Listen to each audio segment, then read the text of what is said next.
Hi everyone, and welcome back to another Tech Bytes review. Today we are going to be reviewing the Elecom Deft Pro. Now before we jump into the review, I did want to mention that the full review will be posted on my blog site, Byte Authority. You can see that down in the description down below. The site itself does have a lot of additional links, a lot of extra content that doesn't necessarily make it out to my YouTube channel as well, so please do check it out. I'm sure you guys will find something that you find interesting. Jumping back into the review, the Deft Pro is going to be very similar in a sense to the other Elecom product, the Elecom Huge. I say similar in that it does take a lot of design inspiration from the Microsoft Trackball Explorer, being that it is a finger-operated trackball with the left mouse button and most of the buttons located down here on the thumb cluster. Aside from that, the real difference is that the Deft Pro is going to be much more compact than the Elecom Huge. Now, I did just recently review the Huge, so I will be drawing a lot of parallels to that. If you haven't seen the video, please do check it out. Other than that, let's go ahead and get started. We'll jump right into build quality just like we usually do, touch on a little bit of usability, and then finally we'll wrap it up with a quick summary. Moving into the build quality side of things, we'll go ahead and cover the case. Now the case of the Deft Pro is very similar to the Elecom Huge in the fact that it's not the highest quality plastic like you would see with, say, an X-Keys L-Track, but at the same time it's also not the worst quality plastic. It does have a pretty nice weight to it. There really isn't any echo. It's solid overall. It feels like a fairly premium product, not necessarily in line with the MX Ergo, but maybe just a slight step down. So again, nothing crazy here, but it also it doesn't suck. It's a perfectly usable trackball, and it doesn't leave you feeling like you wasted your money, which is a good sign. So you'll notice that the top housing of the case is more of this kind of matte black textured finish to it. It is not spongy or grippy like the Elecom Huge had. In fact, it's very hard plastic. It's just slightly textured. So that is a bit of a design change between the two models. The bottom of the case is going to have more of this plastic with a sheen to it, so you're going to get a little bit more shininess. The buttons themselves are going to be made out of the same plastic, but they are going to be more of that matte black finish. So overall, plastic-wise, it's good enough. It's nothing crazy, but again, it's not the worst that I've seen in a trackball by any stretch of the imagination. Now, the ball itself is interesting. It's larger than a thumb-operated trackball, but it's not quite the same size as what the Elecom Huge had. I believe the Elecom Huge was at 52 millimeters, and I do believe that the Deft Pro is at 44 millimeters. So size-wise, it is significantly smaller, which when we get into usability, I'll cover how that impacts day-to-day operation of the trackball. But overall, from a build quality standpoint, the ball is right on par with what we saw in the Elecom Huge. It's a fantastic ball, has a nice weight to it. It's shiny and glossy, which reduces a lot of the stutter from the optical sensor that they have in the device. So really no complaints at all with the ball or with the case itself. Jumping to the bottom of the device, we can see that Elecom continues on the fantastic design decision to include an oversized finger hole to pop out the trackball, which makes it really easy for maintenance. Again, the MX Ergo really screwed it up by making it just a pencil-sized hole, so the fact that I can actually fit a finger in here is a huge step up on the competition. Logitech, take note. This is the way that you're supposed to be doing that. As far as the battery compartment, this device is powered by just a single AA battery, which is cool. Again, not a huge selling point, but it's cool. I've never seen a mouse that's only powered by the one AA battery. So that's great news.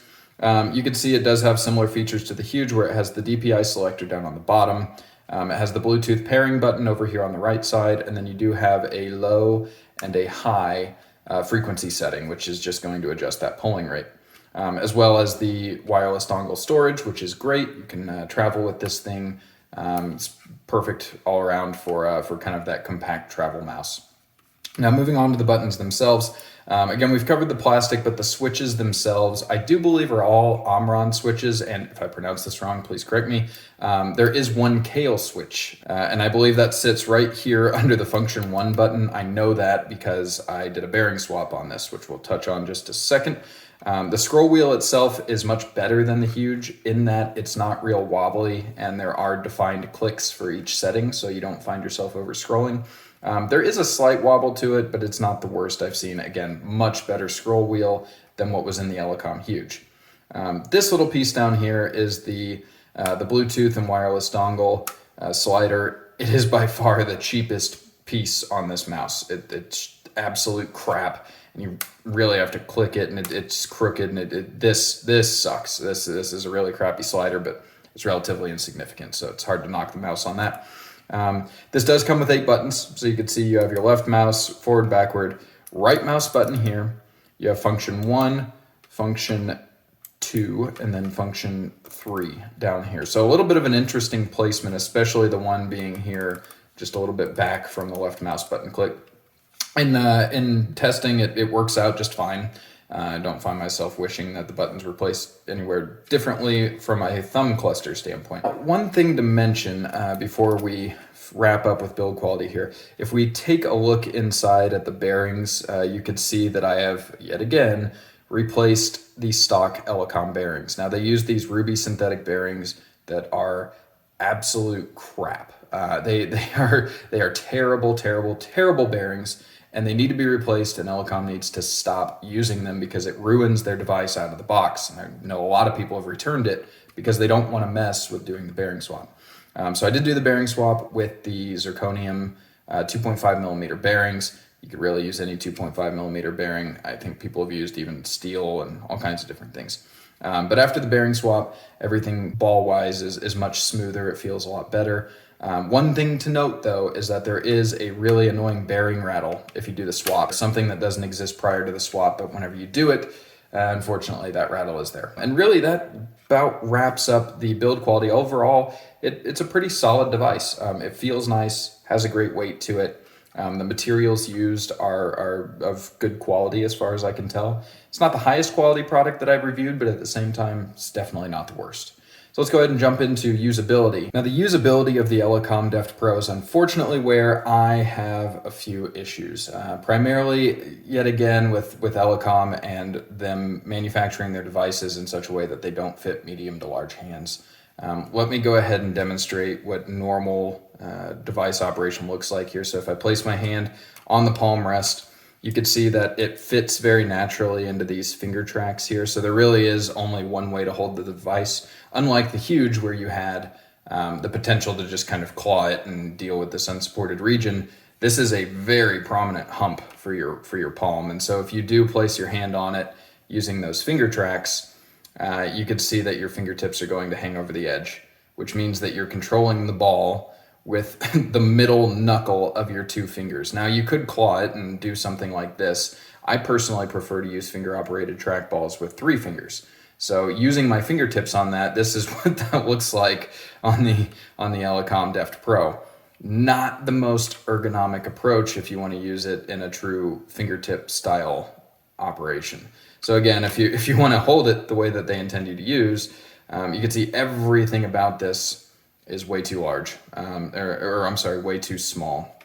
So if I were to scoot this back to where my hand should be for a normal operation, you can see this is largely unusable in that kind of setup where you're again trying to claw it, but it's even less comfortable that way than it is with the Huge. So unfortunately, I cannot recommend this trackball for somebody with medium to large size hands because of the fact that these finger tracks and the design is so much more prominent in terms of palm support that it really forces you into just one way of holding it. And if your hand doesn't fit that mold, best of luck. Now, aside from just the fingertips hanging over the top, one of the issues that I ran into specifically in my gaming test is holding the right mouse button and trying to spin at the same time. You can see that the finger tends to overlap and catch on the ball, and it's because you're not using your fingertips. So again, the placement really does kind of mess with the way that I intended to use the device. And again, I think maybe it's something that you could eventually adapt to. For me personally, though, it was just something that was a deal breaker for me. I made it about 2 weeks worth of using it before I had to throw in the towel. You'll also notice that the right click is right here instead of over here. This is actually the function 3 button. The way my hand sits on it, I would almost prefer that the function 3 is the right mouse button just out of the box. You can remap it using the Elecom software, but again, that software needs to be running at all times in the background. If you're on a Windows device, you cannot update the onboard memory. And so just having software to fix something as fundamental as switching these buttons, it really kind of turned me off. Now, I did want to quickly go through just a side-by-side comparison of the Elecom Huge, which we have here on the right-hand side, and the Elecom Deft Pro. So you could see when I mentioned that they both take design inspiration from the Microsoft Trackball Explorer, you could see they both, setup-wise and button placement-wise, are very similar, but the Deft Pro is going to be a much more compact model. And if you look at the hump between the two for the palm, you can see it's much more prominent, much more ergonomically designed and tilted on the Deft Pro here on the left-hand side than it is on the Huge. Now, to talk about this palm rest region, this is what fingertip placement looks like on the Huge, where it's kind of a claw grip style because my hands are too large for the device, but it's still usable because they have this extended wrist rest. So it can be done if you're so inclined. Now, looking at the Deft Pro, you can see that there's no support there. It doesn't extend out back here because of how compact it is. So your hand either fits this kind of trackball or it doesn't. And it's unfortunate that there is no option to hold it differently like there is with the Huge. But basically, if we did want to compare the two, button placement wise, there is an additional function button down here on the Deft Pro than what's seen on the Huge, but overall, they are very, very similar. Again, quality-wise, they're going to be about the same. They both use the same really crappy bearings, which requires a bearing swap.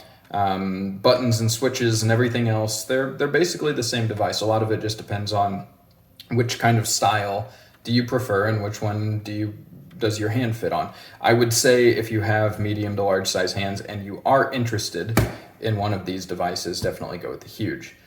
There are people who can get the Deft Pro to work for them, but honestly, I don't see how it's possible unless you have smaller sized hands. In summary, if I were to recommend this trackball, I would say definitely go for it if you do have smaller hands, but for most people with medium to large size hands, I think you could safely pass on this device. Unless you're looking for something that's primarily just a travel mouse, something that you can use in a pinch, it could be a great solution for you there, but if you are looking for a primary mouse, I would say there's better ones out there. And even if you do have smaller hands, Kensington now has a Fusion Orbit. I haven't tried it yet, but there is competition to this particular model.